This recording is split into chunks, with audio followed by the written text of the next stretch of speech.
So ngayon guys, tayo ay nakabili na ng dapat kong bilhin dito sa Bacala o sa mini groceries.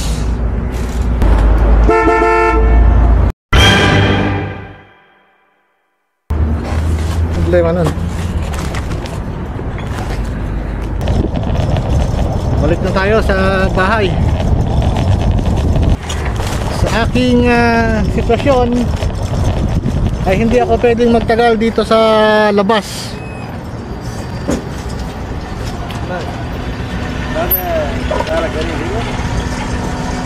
Diba? Okay.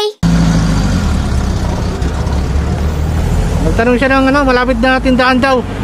Kaya tinuro ko.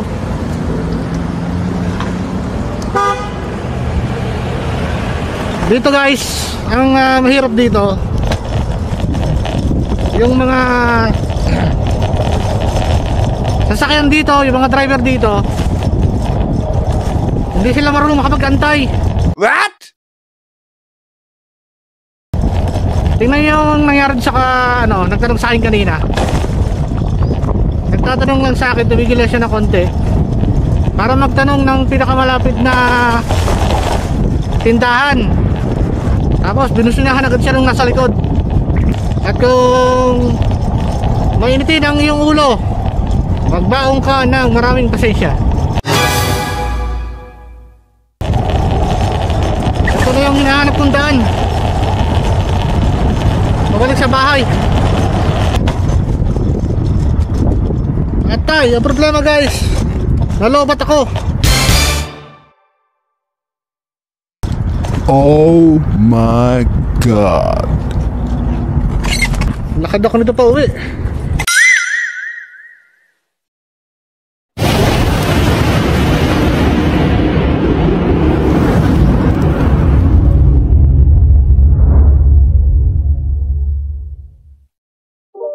Hello mga idol, sa video ito ay muli ako mag-scooter. Kaya tara at samahan niyo ako sa aking short ride dito sa loob lamang ng Alshati. Simula dito sa Said Ibn Amir ay mag-scooter ako papunta sa King Road Tower para mag-withdraw ng aking sweldo sa buwan na ito. Simula dito sa Said Ibn Amir papunta sa King Road Tower, kung naka 4 wheels ka ay kaya mong marating ito ng 4 minutes. Pero dahil sa naka-scooter ako, siguro ay mga 9 minutes ay makakarating na ako. Kaya tayo na at sabayan natin yung palabas na sasakyan para hindi na ako tumawag sa operator para ako ay pagbuksan.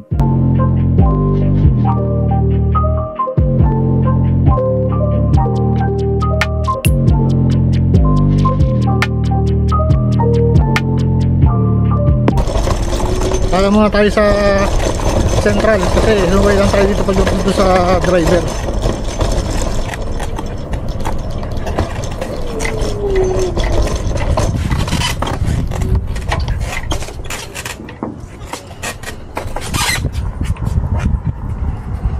Dito ay sinunyasan ko na lang yung operator para magpaalam.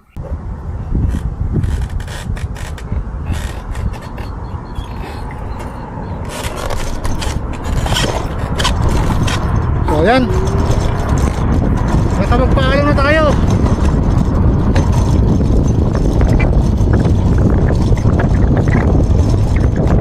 So oras natin ngayon ay 1:40 ng hapon.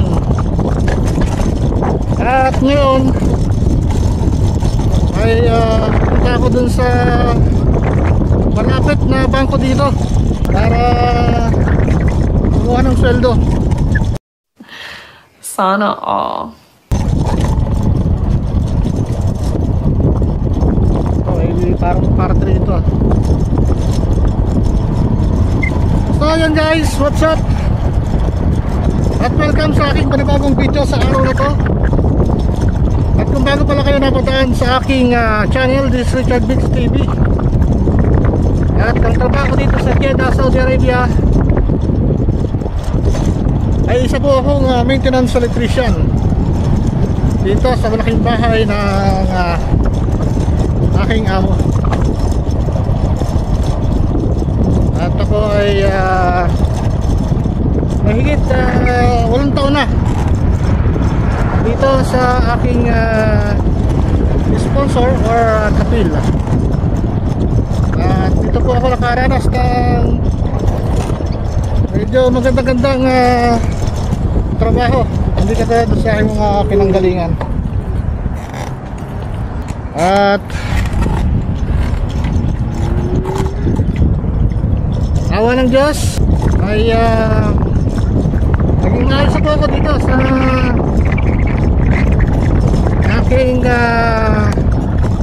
huling napagtrabahuhan.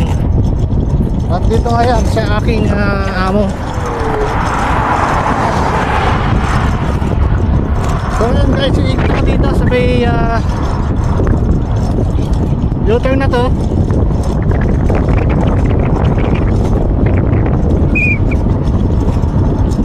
Dahil medyo may kalayuan yung pupuntahan kong bangko. Ayan.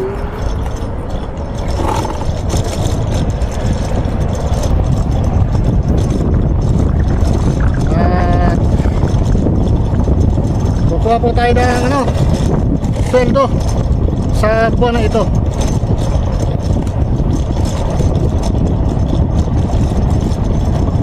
At bibili na rin ako ng aming fabric conditioner dahil naubusan na kami ng stock sa bahay o sa aming kwarto, dahil hindi naman po libre yan sa aming amo. So ganun pa man ay pasalamat pa rin ako dahil maayos yung aking napasukan. Kahit na minsan-minsan ay mayroong mga ibang lahi tayong kasama dito na medyo pasaway.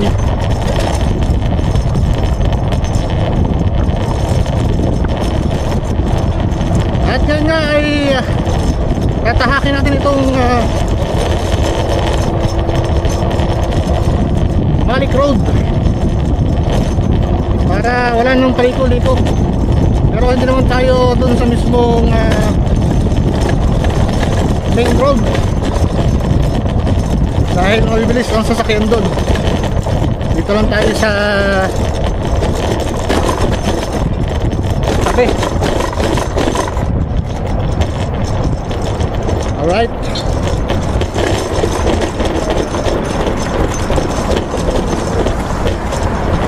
Kahit tabusin na si Pogi.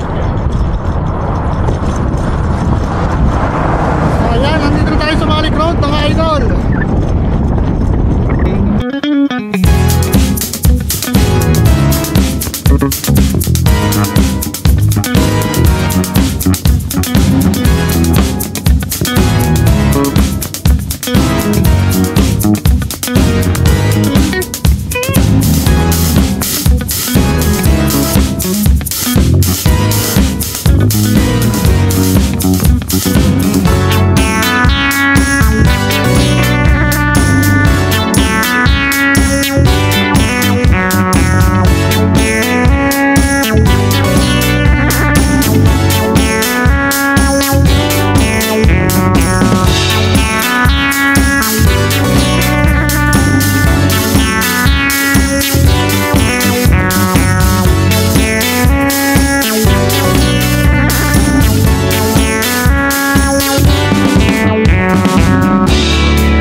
Commander.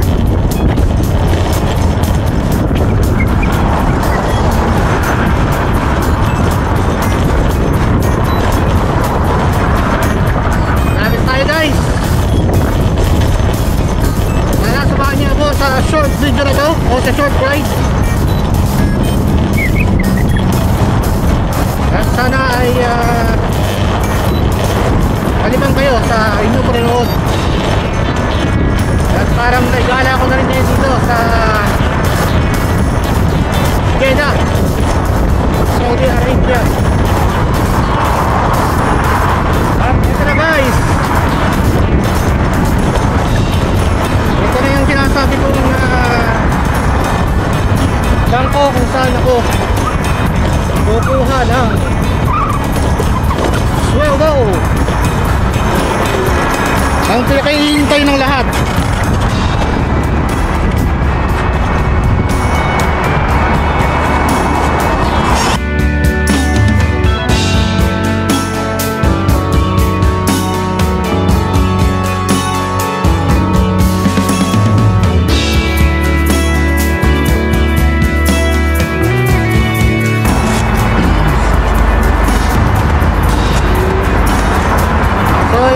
malapit na tayo dito. So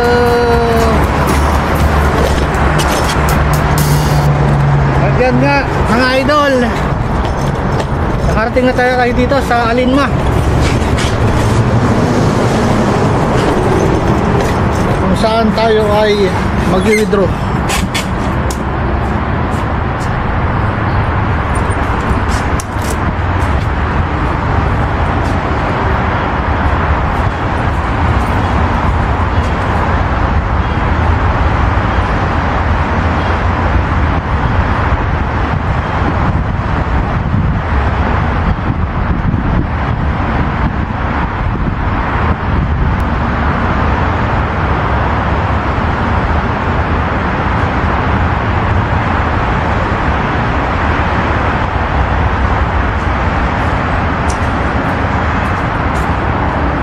So yan guys, nakapag-withdraw tayo.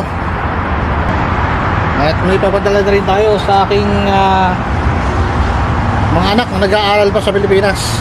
So ngayon, bibili naman ako ng fabric conditioner para sa nilalabang kong damit. Naubusan ako eh.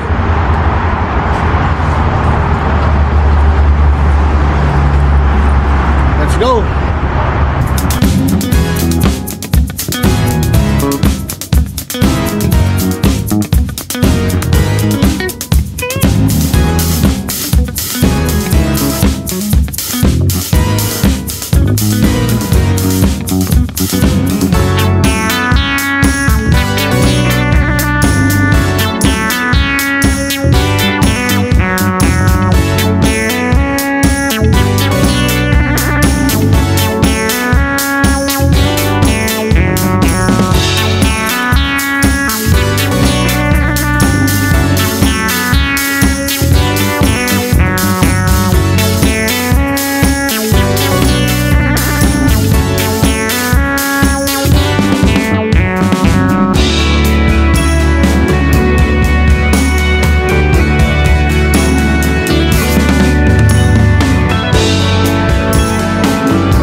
tayo sa Bacala.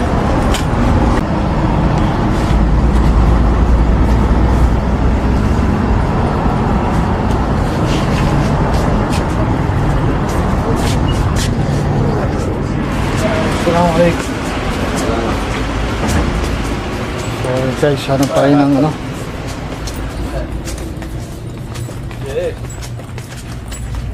Assalamualaikum.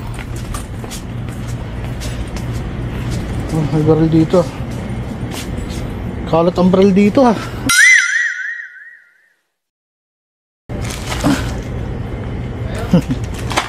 Kalat ang baril.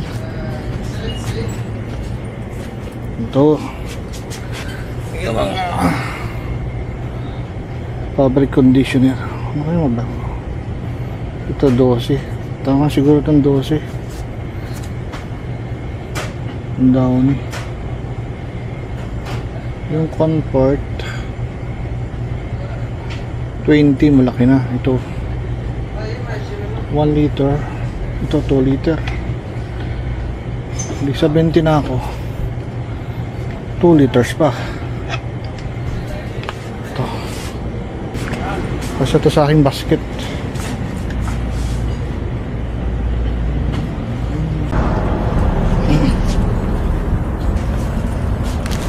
So ngayon guys, tayo ay nakabili na ng dapat kong bilhin dito sa Bacala o sa mini groceries. At ako ay pabalik na ng bahay at medyo mainit kasi alas 2 na ng hapon. What? Problema nun. So hindi na muna ako bibili ng pagkain dito sa labas kasi meron kaming pagkain pa sa bahay at nagsaing na rin ako, kaya balik na tayo sa bahay. At ano na, sa aking sitwasyon ay hindi ako pwedeng magtagal dito sa labas.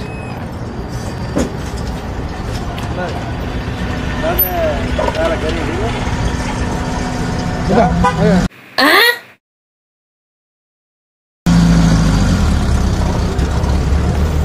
Nagtanong siya ng malapit na tindahan daw, kaya tinuro ko.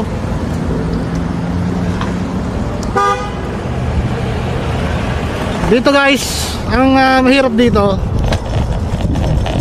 yung mga sasakyan dito, yung mga driver dito, hindi sila marunong makapag-antay. Tingnan yung nangyari sa nagtanong sa akin kanina. Nagtatanong lang sa akin, tumigil lang siya na konti para magtanong ng pinakamalapit na tindahan.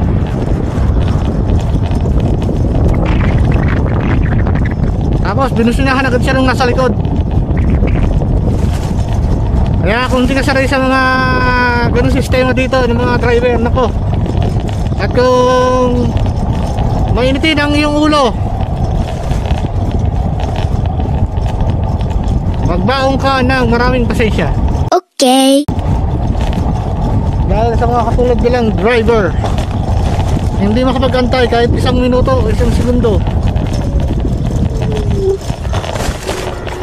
Siyempre, hindi naman lahat taga rito at alam yung mga kasikot-sikot sa lugar na ito. Kaya sila ay nagtatanong kung saan yung pinakamalapit na Bacala o yung tindahan. So ngayon, maghanap ako ng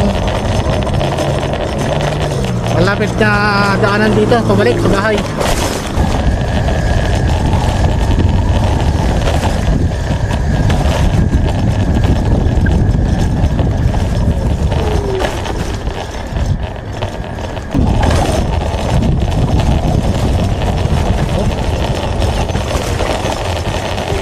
Dito may lulusutan.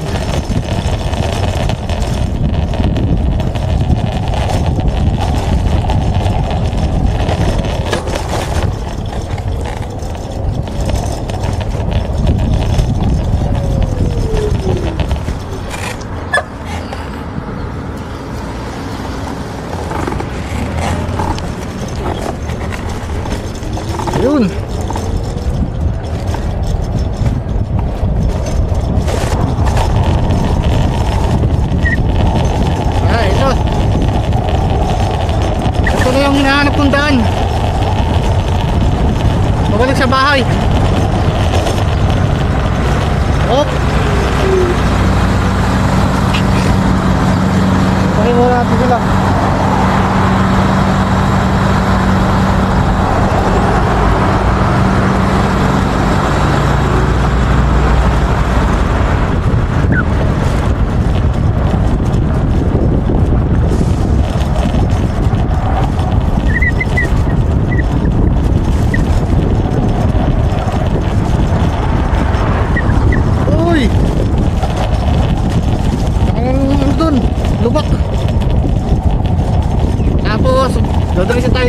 May daan dito eh, shortcut.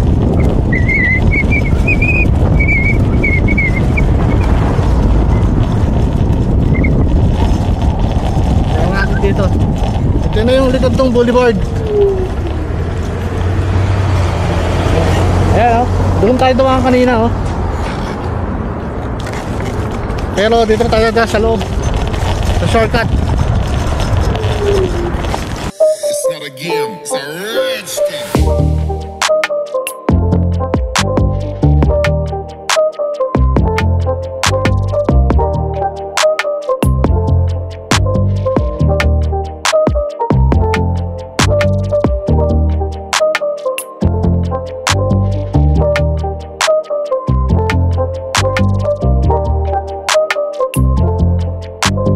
Takot niya.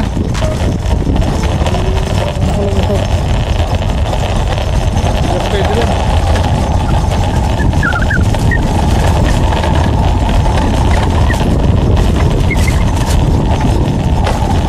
Kailangan talaga kabisado mo yung pasikot-sikot dito sa Al-Shati para hindi ka mapalayo ng daan. Tulad itong ginagawa ko. Ayan o. Nandito na agad tayo doon sa diraan natin kanina. Ito. Kaya lang medyo kalabak yung dinaanan ko. Pero malapit lang naman yung lalabasan mo. So dito mag-u-turn lang ako dito. Ayan. Saan tayo pupunta sa kabila? Pag ganun. Kasi yung kabila niyan, yan na yung lugar kung saan ang aking uwian. At itutuloy ko na rin yung pag-aalaw ko. Hindi ko natapos yung pag-aalaw ko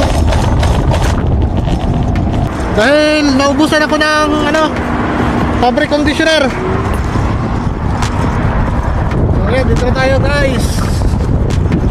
Hindi na tayo ulit doon. Palabasin muna natin to.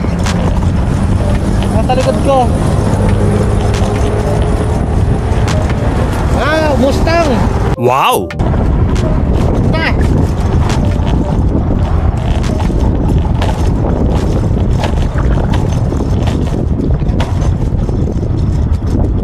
Atay, ang problema guys, nalobat ako.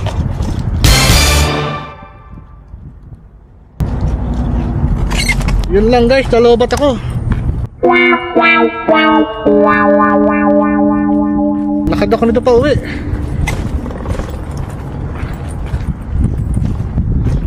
Yari.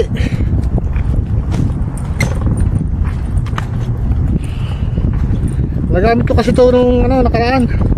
Nung bumili ako ng almusal.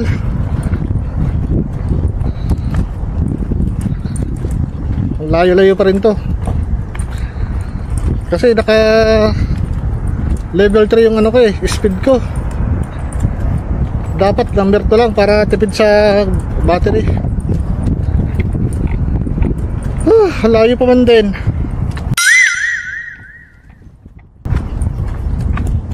$2.14 ng hapon ang paglalakad na ito. Yari. Ay grabe. Nalobat.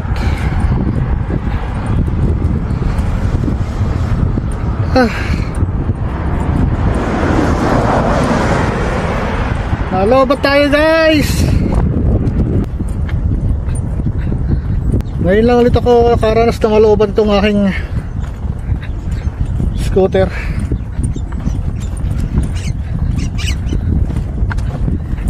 Hindi kasi accurate yung nakalagay sa panel.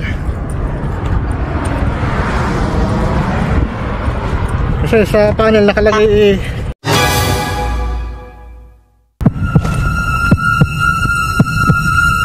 yan, pinano tayo ng police, ng security.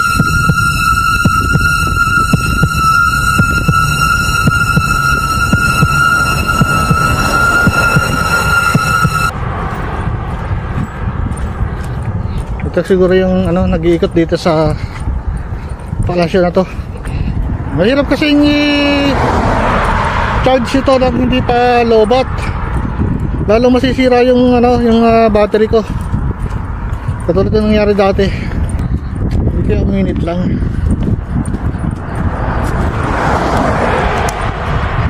Wala talaga. Nagamit ko kasi ito nung nakaraan na naka full speed. Tapos ngayon naka full speed pa rin ako. Kaya ito ang nangyari. Lakad. Pero pagligo ko naman doon sa kabilang, doon sa may kanto na yun, lapit-lapit na. Nandun na sana ako sa bahay. So yun guys. At update ko na lang kayo mamaya. Mahaba-haba pa itong aking lakarin.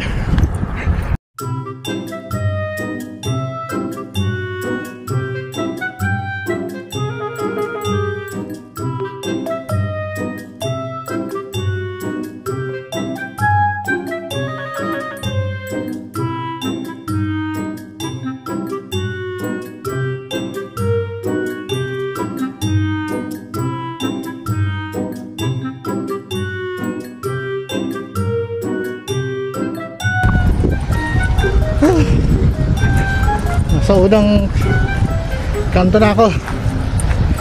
Isang kanto na lang. Rapid na sa bahay.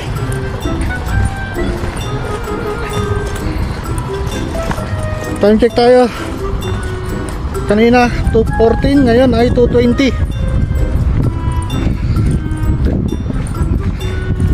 May git 10 minutes lang akong naglalakad.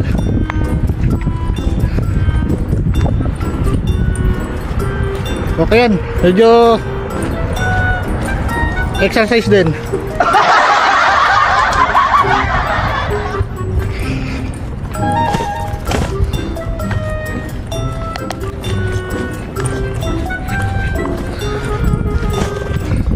So yan guys, update tayo.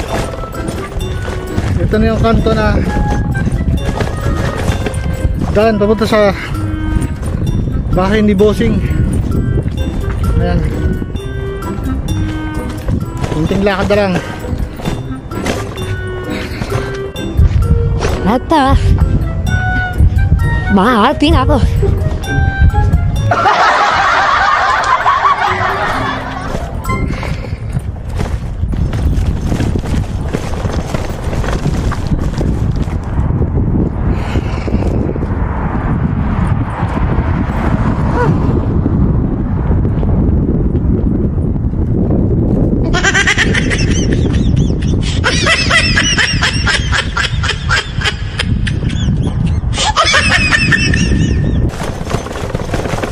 Kaya ka nga bumili ng scooter para hindi ka maglakad.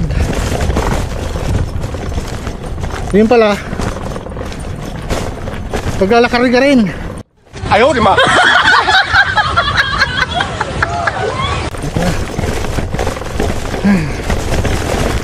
Ito na guys.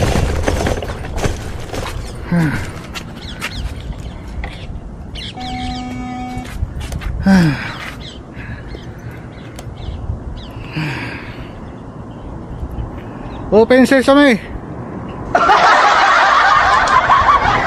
Yun. Yan, tagid ako sumakay dito pababa.